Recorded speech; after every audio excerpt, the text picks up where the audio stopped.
আকাশবাণী গুৱাহাটীৰ FM মহাবাহু আৰু প্ৰাগজ্যোতিষপুৰ উপন্যাস পাঠ।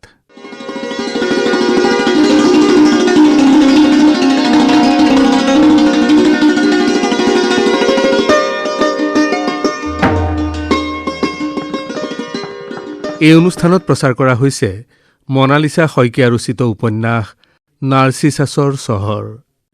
পাঠ আগবঢ়াইছে চন্দ্ৰিমা শৰ্মাই। প্ৰযোজনা তপন দত্তৰ। আজি এয়া ধাৰাবাহিক পাঠৰ ত্ৰয়োদশ খণ্ড।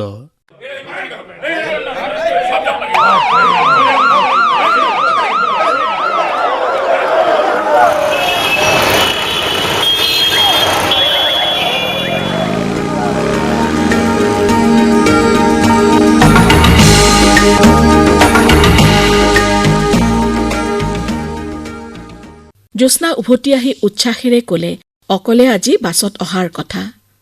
অৰবিন্দ মন কৰিলে সৰু ছোৱালী এজনীৰ দৰে তাইৰ মুখখন পোহৰ হৈ উঠিছে। অনিচ্ছা সত্ত্বেও তাইৰ সেই উৎসাহৰ মাজতে সি কলে, পূজালৈ আৰু মাত্ৰ কেইদিনমানহে আছে, ব'লা তোমাক ঘৰত থৈ আহোঁ, অলপ দিন থাকি আহিবা।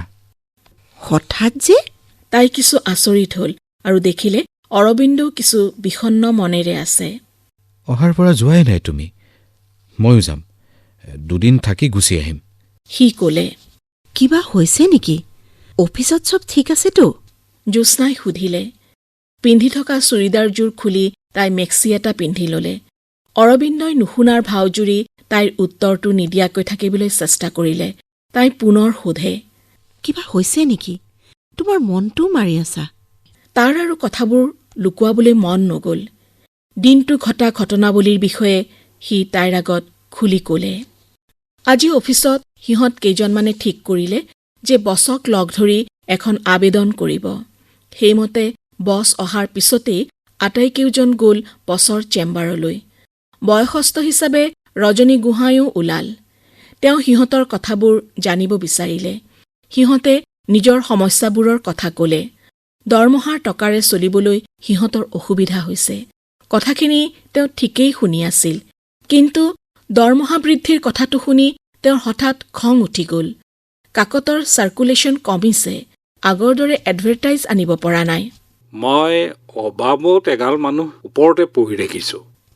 মন পুতি কামত কাৰোৰে মন নাই।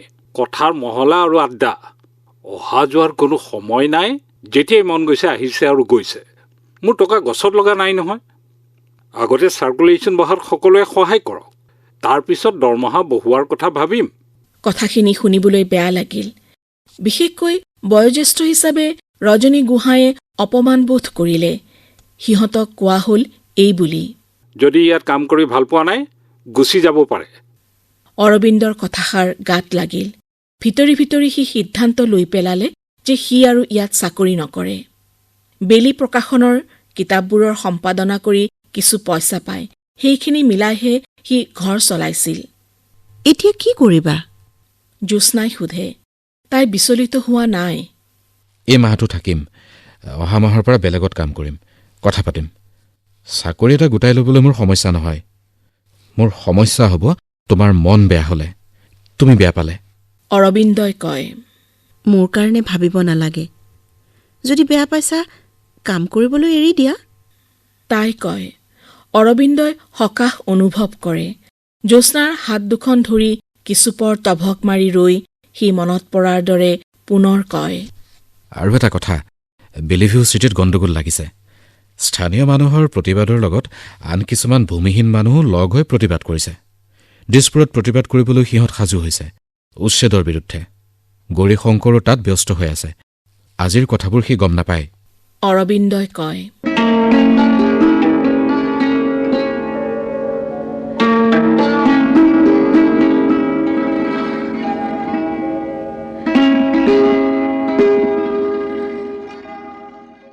জ্যোৎস্নাই বুজি পাইছে, চহৰ এখন গঢ় লৈ উঠাৰ অন্তৰালত অনেক কথা থাকে, কাহিনী থাকে, হুমুনিয়াহ থাকে, যুদ্ধ হয়, আন্দোলন হয়, ত্যাগ থাকে, কাৰোবাৰ পৰিকল্পিত আঁচনি থাকে। সেইদৰে চহৰ এখনৰ প্ৰাচীন ঐতিহ্য আৰু ইয়াৰ সৌন্দৰ্য নাশ হোৱাত আন এচামৰ অবিবেচক চিন্তা আৰু পৰিকল্পনাও থাকে অদূৰদৰ্শিতা। মালাই তাইক অনেক আখ্যান শুনায়। দুয়োজনেই ঘূৰি ফুৰে চহৰখনৰ অলিয়ে গলিয়ে।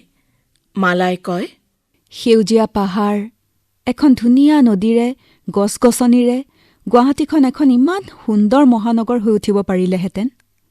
পৰিষ্কাৰ পৰিচ্ছন্ন এখন চহৰ হ'ব পাৰিলেহেঁতেন। আৱৰ্জনাৰে ভৰি থকা নলাবোৰ এজাক বৰষুণতে উফন্দি আহি নৰক কৰি পেলায়। দমাই থোৱা জাবৰবোৰ, পলিথিন, বটল উপঙি উঠে।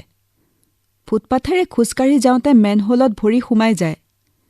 ওলমি থকা বিদ্যুতৰ তাঁৰবোৰে কাৰ জীৱনলৈ শংকা কঢ়িয়াই আনিব কোনেও নাজানে। নিতৌ নতুন মানুহৰ আহ-যাহ, অপৰাধ বাঢ়িছে, হত্যা, ডকাইতি, অপহৰণ, এইবোৰ সাধাৰণ কথা। কি আচৰিত নহয়নে জ্যোৎস্না? এখন ঠন ধৰি উঠা চহৰ, প্ৰকৃতিয়ে উপচাই দিয়া ঠাই। মানুহৰ কাণ্ডজ্ঞানহীনতাই কিদৰে ধ্বংস কৰি পেলায়, সৌন্দৰ্য নাশ কৰে। অথচ এইখন গুৱাহাটীকে আহোম ৰজাই কতবাৰ যুঁজ কৰি মোগলৰ হাতৰ পৰা উদ্ধাৰ কৰিছিল, বিদেশী শক্তিক পৰাভূত কৰিছিল। নগৰখনৰ সুৰক্ষাৰ বাবে কত গড় বন্ধাইছিল। আন্ধাৰু বালিগড়, আৰ্জিখোৱা গড়, নগৰখনৰ চৌদিশ সামৰি বাঁহগৰীয়া বুঢ়াগোহাঁয়ে প্ৰায় ৬০ কিলোমিটাৰমান জোখৰ মাটিৰে গঢ়া আৰু বাঁহৰ গোজ পুতি এটা গড় সাজিছিল। তাৰ পিছত ব্ৰিটিছ আহিও গুৱাহাটীখনক গঢ় দিলে। মানে ধ্বংসস্তূপ কৰি থৈ যোৱা ১৮৯৭ চনৰ বৰ ভূঁইকঁপত ভাঙি চূৰ্ণ বিচূৰ্ণ হোৱা গুৱাহাটীখনৰ ব্ৰিটিছে পুনৰ গতি লগাইছিল। অনেক পুখুৰী আৰু খাল পুতি পেলোৱা হৈছিল। দীঘলী পুখুৰীৰ উত্তৰ আৰু দক্ষিণে থকা চলা বিলখনৰ এচুৱা পুতি দিয়া হ'ল। উগ্ৰতাৰা পুখুৰীৰ মাজেৰে বাট উলিয়াই ২টা পুখুৰী কৰি জোৰ পুখুৰী কৰা হ'ল। এখন চহৰৰ বুকুতো অনেক ইতিহাস থাকে। ভঙা গঢ়াৰ যন্ত্ৰণা থাকে, হেৰুৱাৰ যন্ত্ৰণা থাকে। কোনে হিচাপ ৰাখে এই পৰিৱৰ্তনৰ? কাৰ ইমান সময়? ইতিহাসৰ ছাত্ৰী আছিলোঁ বাবেই চাগে পুৰণিক খুচৰি চোৱা, বুজিবলৈ যত্ন কৰি মই ভাল পাওঁ। মালাৰ কথাবোৰ শুনি থাকি জ্যোৎস্নাৰ ভাল লাগে। দুয়োজনীৰ মাজত বন্ধুত্ব গাঢ় হৈ উঠিছে। সেয়ে পূজাত তাইৰ গাঁৱৰ ঘৰখনলৈ জ্যোৎস্নাই মালাক লগ ধৰিলে। এই চহৰৰ বিপৰীতে কি এক অনন্য সুষমাৰে ভৰা তাইৰ গাঁওখন, সিহঁতৰ ঘৰ দুখন। কিন্তু মালা যাব নোৱাৰিলে। ঘৰখনৰ দায়িত্ব বহুত। কিতাপৰ কাম, কাকতৰ কাম আছেই। অৰবিন্দয়ো চাকৰি এৰাটো প্ৰায় খাটাং হৈছে। কি কৰিব একো নভবাকৈয়ে সি এই সিদ্ধান্ত লৈছে। পাব্লিকেশ্যন হাউচ এটাত কিছুদিন এডিটৰ হিচাপে থাকি কিতাপবোৰ চাই দিব। সেয়ে পূজাৰ কেইদিন ঘৰত কটাবলৈ বুলি ওলাইছে। মূৰত কঢ়িয়াই লোৱা নাই কামৰ বোজা। কিন্তু আন এটা বোজা অৰবিন্দৰ মূৰত সোমাই আছে। সেয়া হ'ল গৌৰীশংকৰ। দিনে দিনে গৌৰীশংকৰৰ উত্তেজনা বাঢ়িছে। ঘৰৰ মালিকৰ এলজাইমাৰ, মালিকনীৰ থূপ খাই থকা কপাল, মালতী, গোবিন্দ, ইহঁতবোৰৰ মাজতো গৌৰীশংকৰক লৈ বেছি চিন্তিত অৰবিন্দ। যেন অনুজ ভাতৃৰ কাষত ছাঁ হৈ থাকিব বিচৰা জ্যেষ্ঠ ভাতৃ অৰবিন্দ।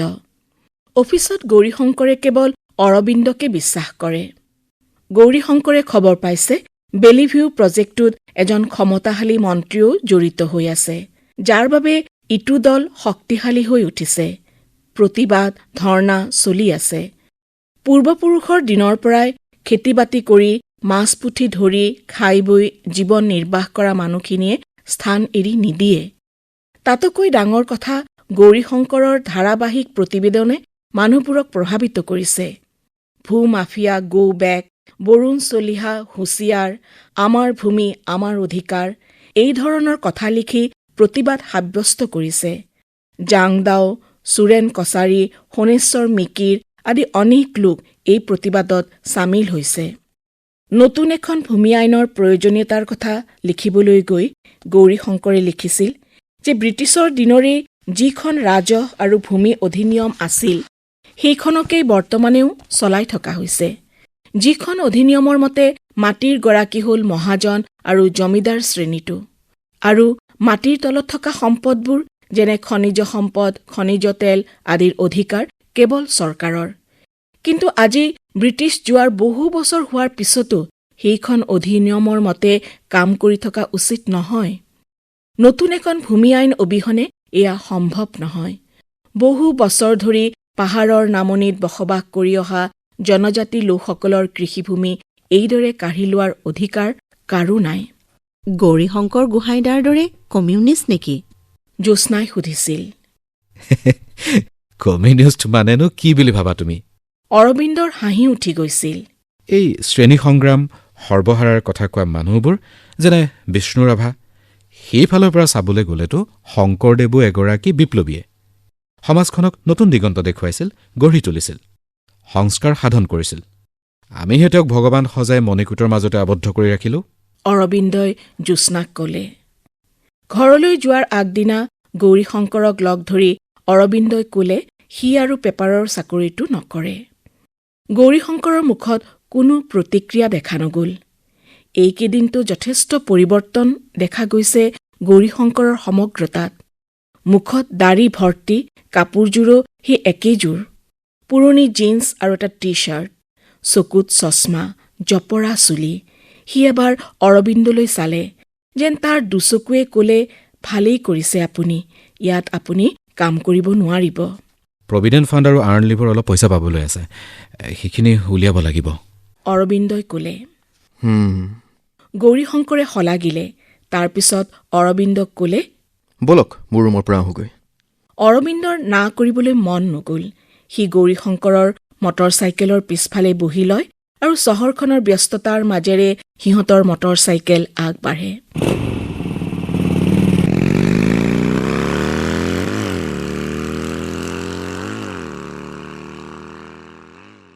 ওখ ওখ এপাৰ্টমেণ্ট, মলবোৰে ৰাস্তাৰ দুয়োকাষে থিয় হৈ যেন মানুহৰ ঐশ্বৰ্য আৰু প্ৰাচুৰ্যৰ কথাকেই ঘোষণা কৰিছে। কোনে ক'ব এই চহৰত মানুহৰ দৰিদ্ৰতা আছে?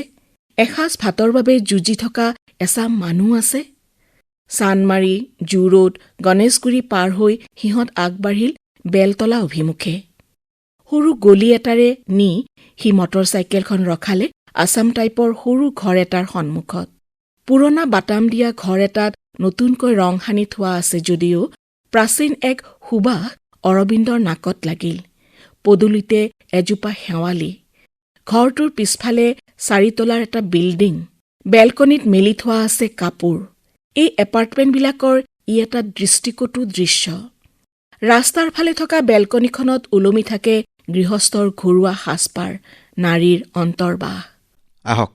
গৌৰীশংকৰে অৰবিন্দক ভিতৰলৈ মাতিলে। কেইটামান ফুলৰ পুলি টাবত শুকাই কৰ্কৰীয়া হৈ আছে। দৰজাৰ চেপাত চাগে জেঠি মৰিছে। পচা দুৰ্গন্ধ এটা অৰবিন্দৰ নাকত সোমাল। এক সেমেকা এৰাবাৰীহেন পৰিৱেশ, যেন বহু বছৰ এইখন ঘৰত কোনেও খিলখিলাই হহা নাই, গান শুনা নাই, কোনো উৎসৱৰ আয়োজন কৰা নাই। এগৰাকী মহিলা ওলাই আহিল, লগতে গৌৰীশংকৰ। এয়া মা। গৌৰীশংকৰে পৰিচয় কৰাই দিলে। তেওঁ নমস্কাৰ দিলে। নিষ্প্ৰাণ আৰু ধূসৰ এক দৃষ্টি তেওঁৰ। অসুখ নেকি? অস্পষ্ট সুৰত অৰবিন্দই সোধে। মাৰ গাটো অকণমান বেয়া হৈ আছে, কম আপোনাক। এইবুলি গৌৰীশংকৰে পৰ্দাবোৰ কোঁচাই দিয়ে। আবেলিৰ বেলিৰ পোহৰ এচেৰেঙা সোমাই আহে। অৰবিন্দৰ চকুত পৰে কোঠাটোত 3টামান কিতাপৰ আলমাৰি, কিতাপেৰে ঠাহ খাই আছে। গৌৰীশংকৰৰ মাক ভিতৰলৈ সোমাই গ'ল। খন্তেকৰ পিছতে প্লেটত 2টামান বিস্কুট সহিতে তেওঁ 2 কাপ চাহ টেবুলখনত থলে। অৰবিন্দই চাহ একাপ হাতত তুলি ললে। সুধিবলৈ বিশেষ একো নাপাই পৰিস্থিতিটো কিছু পাতল কৰিবলৈ অৰবিন্দই সুধিলে, তুমি আৰু মাহে থাকা ইয়াত? অঁ, মা আৰু মই। বাইদেউ এজনী আছে, তেজপুৰলৈ বিয়া দিয়া হৈছে। বহুত কিতাপ আছেচোন। ওপৰে ওপৰে চকু ফুৰাই দেখিলে অৰবিন্দই আলমাৰিটোত বহুতো অমূল্য গ্ৰন্থ। ইয়াৰ ককাক আৰু দেউতাকৰ দিনৰ কিতাপ। উত্তৰটো দিলে মাকে। বহুতো আপুৰুগীয়া সংগ্ৰহ আছে, ভালকৈ ৰাখিবা। অৰবিন্দই চাহৰ কাপত হোহা মাৰিলে। হঠাতে মূঢ়া এটাত বহি থকা মানুহগৰাকী যেন জকি উঠিল। তুমি এইবোৰ ভালকৈ ৰাখিবলৈ কৈছা? এই আৱৰ্জনাবোৰ? মই এই কিতাপবোৰ কোনোবা দিনা জ্বলাই দিম। ইয়াক কৈয়ে আছো, এই সোপা ক'ৰবাত দান দিবলৈ। কি জ্ঞান দিব এই সোপাই, কোৱাচোন? ইয়াৰ ককাক বাপেক এই কিতাপবোৰ লৈয়ে ব্যস্ত আছিল। বাকী তেওঁলোকৰ একোৰে খবৰ নাছিল। শাহুৱে 5টা ল'ৰা ছোৱালীক কি কষ্টেৰে ডাঙৰ কৰিছিল সেই কথা মই জানো। ইয়াৰ বাপেকো একে আছিল। জীৱনটো মেল মিটিং সংগ্ৰাম সেইবোৰে কৰিলে। ঘৰখন কেনেকৈ চলি আছে তাৰ হিচাপ ল'বলৈ আহৰিয়ে নাছিল। এই যে জহি খহি যাবলৈ ধৰা ঘৰটো দেখিছা, শহুৰৰ দিনতেই সজোৱা ঘৰ। তালৈকে আছিল ঘৰটো। কোঠা আছিল বহুত। বিল্ডিংটোৰ ঠাইত ভাত খোৱা মজিয়া আছিল। মই আটাইকেইটা দেওৰক তাত বহুৱাই ভাত আঞ্জা বাঢ়ি দিছিলোঁ। শাহু শহুৰৰ যতন লৈছিলোঁ। কিন্তু বিনিময়ত মই এই দুকোঠলীয়া ভগাত 2টা কোঠাৰ বাদে আন একো নাপালোঁ। অস্বস্তি বোধ কৰে অৰবিন্দই। গৌৰীশংকৰে মাকৰ কথাৰ মাজতে মাত দিলে। মা, বন্ধ কৰা এইবোৰ কথা। ঘৰলৈ মানুহ আহিলে একেখিনি কথা। অৰবিন্দই গৌৰীশংকৰক কয়, আশা, ক'বলৈ দিয়াচোন, মন কৰিছে তেখেতে। হয়, কথাখিনি কবলৈ পাই মানুহগৰাকী যেন বেটাৰী চাৰ্জ হোৱা পুতলা এটাহে তৎপৰ হৈ উঠিল। শীৰ্ণকায় মানুহগৰাকী। হাত দুয়োখনত ক'লা কচুৰ ঠাৰিৰে অস্পষ্ট শিৰাবোৰ, আঙুলিবোৰ ঢেলা, ৰক্তহীন হেতা পৰা মুখ, দুচকুত কিবা যেন এক হাহাকাৰ, অস্থিৰ দুচকুৰ মণি। ইহঁতৰ দেউতাকৰ কোনো দাবী হাবিয়াস নাছিল।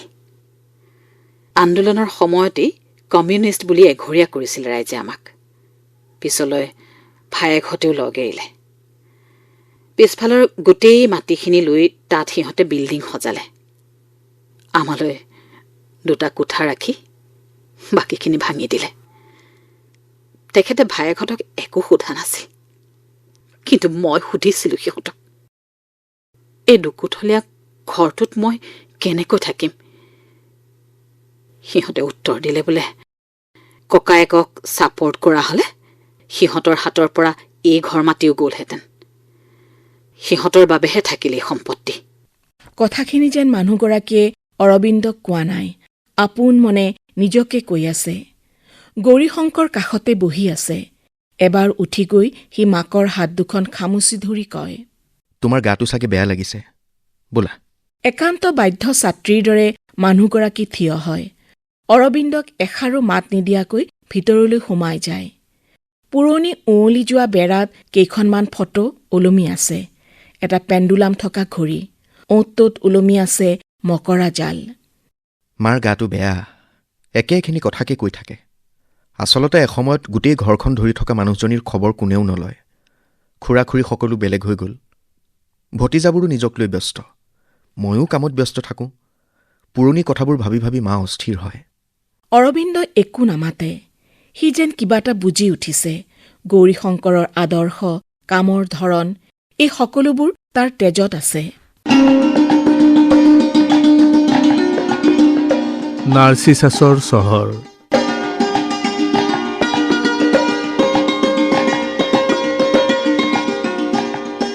ইমান পৰে ধাৰাবাহিক উপন্যাস পাঠ অনুষ্ঠানত মনালিছা শইকীয়া ৰচিত উপন্যাস নাৰ্চিছাছৰ চহৰৰ আজি 'ত্ৰয়োদশ খণ্ড শুনিলে। পাঠ আগবঢ়ালে চন্দ্ৰিমা শৰ্মাই। বিভিন্ন চৰিত্ৰত অংশগ্ৰহণ কৰিলে মালা মেলোডী পাটগিৰি, জ্যোৎস্না পৰিণীতা শইকীয়া, গৌৰীশংকৰৰ মাক জলি ভট্টাচাৰ্য, কাকতৰ মালিক তপন দত্ত, গৌৰীশংকৰ সত্যজিৎ গগৈ আৰু অৰবিন্দৰ চৰিত্ৰত সুদীপ্ত শৰ্মা ভৰালী। অনুষ্ঠানটিৰ প্ৰযোজনা তপন দত্তৰ।